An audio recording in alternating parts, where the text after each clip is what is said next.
Picture this: two brothers with one big dream. A dream so wild it gave us Adidas and Puma, two of the biggest sports brands on the planet. But here's the catch: it all came from a nasty family fight full of lies, betrayal, and some seriously dark history. We're talking about a feud that didn't just rip a family apart but split a whole town in two.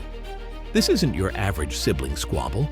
It's a roller coaster of secrets, war, and competition that shaped what you wear today. So stick with me. Let's start at the beginning. Adolf, everyone called him Adi, and Rudolf, Rudy, to his friends Dassler. They grew up in a little German town called Herzogenaurach. It's the early 1900s. And their family? Dirt poor. Their dad worked long hours in a factory. Their mom scrubbed laundry to make ends meet. The house was cramped and cold, and money was tight. Adi was shy, always tinkering with stuff, dreaming up ideas. Rudy? He was the loud kid, full of energy, always talking his way into something. They were different, sure, but back then, they were a team. And that teamwork was about to spark something huge. Fast forward to after World War I. Germany's a mess wreckage everywhere, people struggling. Adi, barely out of his teens, gets this crazy idea. What if athletes had shoes made just for them? Not clunky boots, but lightweight, grippy shoes to run faster and jump higher.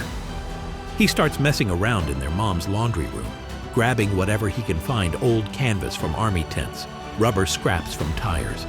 No electricity? Doesn't stop him. He rigs up a bike, pedals it himself to power a grinder, and starts shaping leather.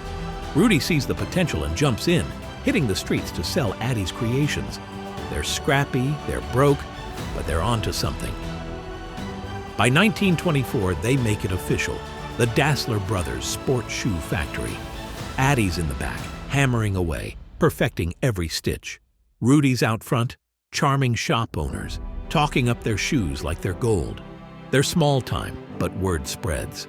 Local runners love the grip. Soccer players notice the difference. The brothers start dreaming bigger. Maybe they could outfit whole teams.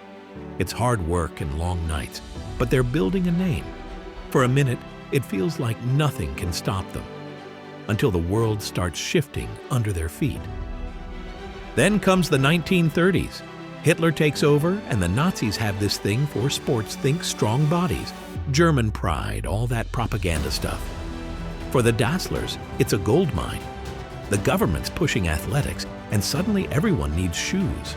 Their little factory ramps up, cranking out spikes and cleats. But it's not all rosy. Both brothers join the Nazi party. Why? Hard to say. Maybe pressure, maybe ambition. Either way, it's a choice that'll haunt them later. For now, though, business is booming, and they're riding the wave. Here's where it gets wild. 1936, the Berlin Olympics. Hitler's big show to the world. Adi's got a hunch.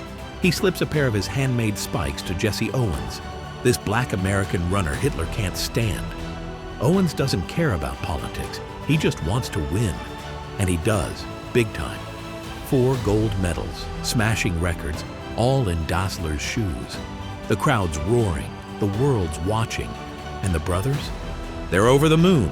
Orders pour in, their names everywhere. But behind the scenes, things are cracking.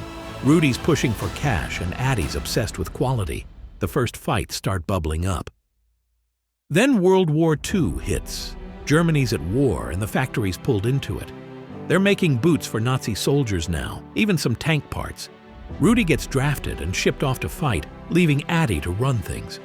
Rudy's fuming and thinks Adi's happy to have him gone, maybe even plotting to take over. Adi's just trying to keep the lights on, but the tension's insane. They're barely talking, and when they do, it's shouting. The war's breaking everything: countries, families, and these two brothers most of all. War ends in 1945, and the Allies roll in. Everyone's got to answer for what they did with the Nazis' denazification trials start. Adi and Rudy? They're in deep. Here's the gut punch. They turn on each other. Rudy says Adi was the real Nazi, cozying up to the regime. Adi fires back, claiming Rudy forced them into it. They're spilling secrets, pointing fingers, anything to save themselves. The trust shattered. The family done. By 1948, they can't even look at each other. It's time to split. So they do. They take the company and cut it right down the middle. Adi calls his half Adidas short for Adi Dassler. Rudy names his Puma after the sleek, fast cat. The factories are divided, workers pick sides, and even the town splits. Herzogenaurach becomes two camps. Adidas folks on one side of the river and Puma on the other. Bars, bakeries, and families all choosing. Adi paints 3 stripes on his shoes, making them stand out. Rudy's designing Puma to be different and flashy. It's not just business anymore, it's personal, and it's war. Fast forward to 1954. Germany's in the World Cup final wearing Adidas boots. They win millions to see those stripes. Adi's grinning, it's his moment. Puma's scrambling, signing anyone they can. The brothers aren't speaking, but their companies are screaming at each other through every deal, every design.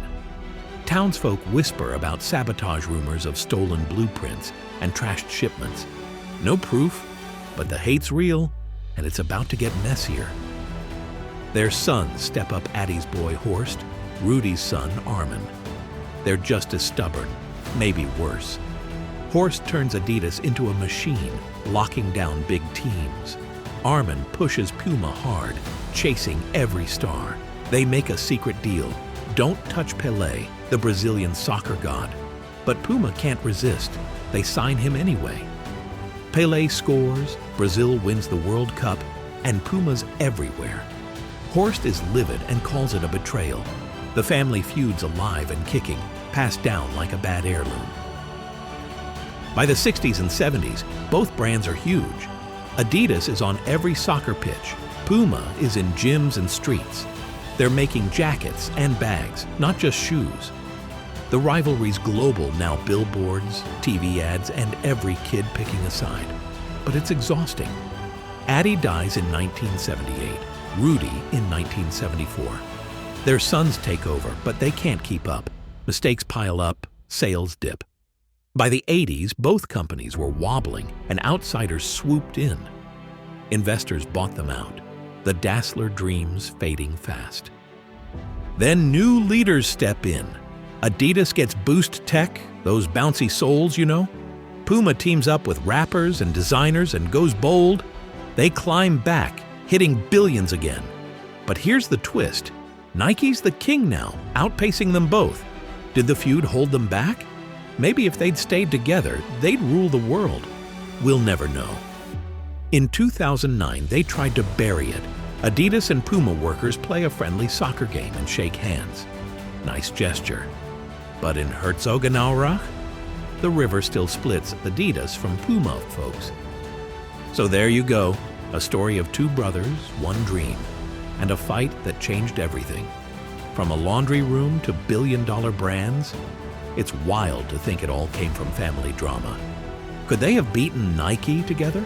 Who knows? What's clear is this. Their rivalry gave us Adidas and Puma, scars and all. If you like this ride, hit like, subscribe, tell me what you think. Catch you next time for the crazy story of Nike. I'll see you there. Cheers.